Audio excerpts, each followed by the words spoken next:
مسیح میں آپ کی سلامتی ہو۔ آج خدا کے زندہ پاک کلام میں سے پڑھیں گے زبور 19۔ مخلوقات میں خدا کا جلال۔ آسمان خدا کا جلال ظاہر کرتا ہے اور فضا اس کی دستکاری دکھاتی ہے۔ دن سے دن بات کرتا ہے اور رات کو رات حکمت سکھاتی ہے۔ نہ بولنا ہے نہ کلام، نہ ان کی آواز سنائی دیتی ہے۔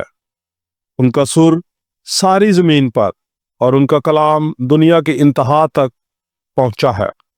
اس نے آفتاب کے لیے ان میں خیمہ لگایا ہے، جو دلہے کی مانند اپنے خلوت خانہ سے نکلتا ہے اور پہلوان کی طرح اپنی دوڑ میں دوڑنے کو خوش ہے۔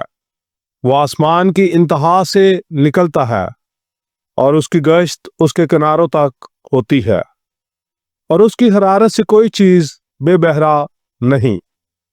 خداوند کی شریعت کامل ہے، وہ جان کو بحال کرتی ہے۔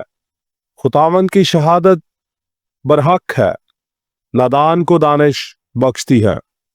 خداوند کے قوانین راست ہیں، وہ دل کو فرحت پہنچاتے ہیں۔ خداوند کا حکم بے عیب ہے، وہ آنکھوں کو روشن کرتا ہے۔ خداوند کا خوف پاک ہے، وہ ابد تک قائم رہتا ہے۔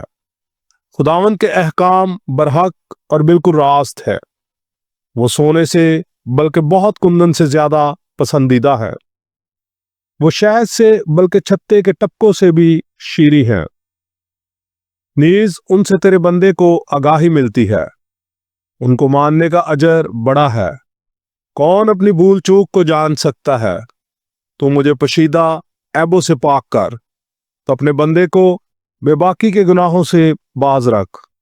وہ مجھ پر غالب نہ آئیں تو میں کامل ہوں گا اور بڑے گناہ سے بچا رہوں گا۔ میرے منہ کا کلام اور میرے دل کا خیال تیرے حضور مقبول ٹھہرے۔ آئے خداوند، آئے میری چٹان اور میرا فدیہ دینے والے۔ خداوند کے زندہ پاک کلام کا پڑھا اور سنا جانا ہم سب کے لیے باعث برکت ہو۔ خداوند اس کلام کے وسیلہ سے آپ کو اور آپ کے خاندان کو بڑی برکت دے۔ آمین۔